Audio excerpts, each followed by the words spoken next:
ကိုချစ်တဲ့အမျိုးသမီးတယောက်ပြီးလို့ရှိရင်ကိုတန်ဖိုးထားပြီးတော့မှလေးစားတဲ့အမျိုးသမီးတယောက်မှာရှိတင်ရှိထိုက်တဲ့အချက်လေးတွေကိုကျွန်မနည်းနည်းလေး sharing လုပ်ပေးချင်ပါတယ်။ဒါကဘာလဲဆိုလို့ရှိရင်လူတိုင်းမှာရှိတဲ့နေပေါ့နော်။ယောက်ျားလေးဖြစ်ဖြစ်မိန်းကလေးဖြစ်ဖြစ်ဘာပဲပြောပြောကိုချစ်ကိုတန်ဖိုးထားတဲ့နေပေါ့နော်လူတိုင်းကျွန်မကိုတိုင်ဒီလဲပဲ။ဒါတော့ဆိုကိုကြည့်ရမယ်ကိုတန်ဖိုးထားမယ်ဆိုတာမသိကြဘူးဒါပဲခုနောက်ပိုင်းမှာကြတော့တိလာတဲ့အချိန်ကျရင်ကိုတန်ဖိုးထားလာတယ်ချစ်လာတယ်အဲ့ချိန်မှာကိုတန်ဖိုးထားတယ်ချစ်တယ်ဆိုတဲ့အရာတွေမှာဘယ်ဟာတွေကကို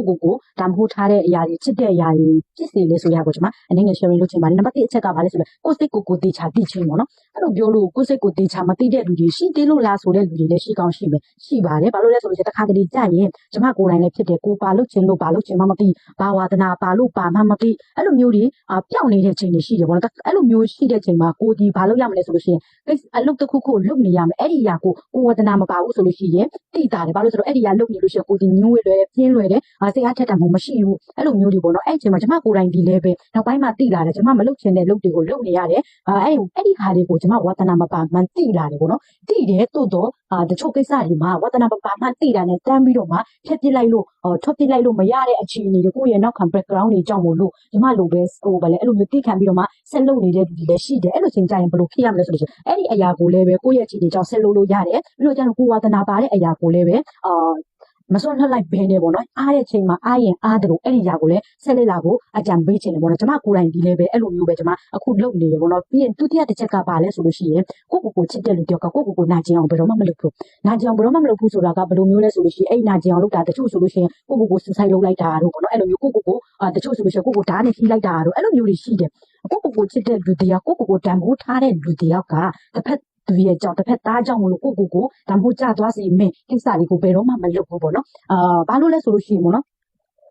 ကိုတန်ဖိုးရှိတယ်ကိုတခြားလူနဲ့နှိုင်းလိုက်လို့ရှိရင်ကိုဟာလည်းတန်ဖိုးရှိတဲ့လူတယောက်ပဲတခြားလူတွေတန်ဖိုးရှိတယ်မှန်တယ်တော်လေးပဲသူတို့နဲ့အညီဒီကိုလည်းပဲတန်ဖိုးရှိတယ်ဆိုတာကိုတန်ဖိုးကိုသိရမှာပေါ့နော်အဲ့လိုသိတဲ့လူတယောက်ကကိုနာကျင်အောင်ဘယ်တော့မှမလုပ်ဘူးတချို့လူတွေရှိတယ်သူတို့တက်တည်သွားတယ်သူတို့ဓာတ်နဲ့ကြီးတာတို့ဘာလို့လေအများတန်းကြုံရတယ်အဲ့ဒါတွေကပါလဲဆိုလို့ရှိရင်အဲ့ဒါတွေကကျတော့ဒီချာစဉ်းစားလေးလို့ခြုံသုံးသပ်ကြည့်လိုက်မယ်ဆိုလို့ရှိရင်ကိုထက်တပားသူကိုတခြားသောအရာတွေတခြားသောကိစ္စတွေကိုပို့ပြီးတော့မှ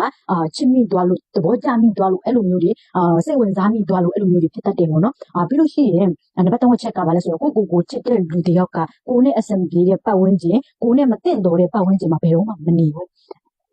းဘာလို့လဲဆိုလို့ရှိရင်တချို့ကိစ္စတွေရှိတယ်ကျမကိုယ်တိုင်ဒီလေးပဲကျမဒီတောင်ပေါ်ဒေသကမှနေတဲ့လူဖြစ်တယ်တောင်ပေါ်ဒေသမှာနေတဲ့လူတယောက်အနေနဲ့ကျမဒီတောင်ပေါ်ဒေသမှာနေလို့ရှိရင်အမြင်ကြီးမပွင့်လင်းဘူးပေါ့နော်တောင်ပေါ်မှာဆိုလို့ရှိရင်လမ်းမဆက်သွယ်ရေးတွေခက်ခဲတယ်အဲ့လိုမျိုးတွေဖြစ်တဲ့အချိန်မှာဆက်သွယ်ရေးတွေခက်ခဲတဲ့အချိန်မှာ internet line တွေလည်းပုံမှန်မရဘူးအဲ့လိုမျိုးဖြစ်တဲ့အချိန်မှာဘာလို့ကိုတဖြည်းနဲ့တုံလာပြီးတော့မှအဲ့လိုမျိုးအတွေးခေါ်တွေလည်းပဲ upgrade မဖြစ်တော့မတွေးခေါ်နိုင်တော့ဘူး line ပေါ်မှာစာတွေဖတ်ရတာလို့အဲ့လိုမျိုးဆိုရင်လည်းမလုပ်နိုင်တော့အဲ့ဒီအချိန်မှာဘာဖြစ်လဲဆိုတော့အတွေးခေါ်တွေတဖြည်းဖြည်းနဲ့ upgrade လုပ်ရမယ်စား update ဖြစ်ပြီးတော့မှမြင့်လာရမယ်စားတဖြည်းဖြည်းနဲ့ပြန်နှိမ့်ပြီးတော့မှ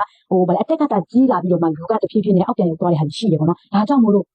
ကိုနဲ့အဆင်မပြေတဲ့ပတ်ဝန်းကျင်ကိုစွန့်ခွာနိုင်ဖို့လည်းလိုတယ်ဒါကြောင့်မလို့ကျမဒီလေးပဲပေါ့နော်ကျမဒီအရင်ကတောင်ပေါ်ဒေသမှာနေခဲ့တယ်မွေးခဲ့တယ်တိုးတော်လေးပဲကျမတောင်ပေါ်ဒေသကိုချစ်တယ်တိုးတော်ချစ်တော့ချစ်ပေမဲ့ကျမဘာလုပ်ချင်လဲကျမ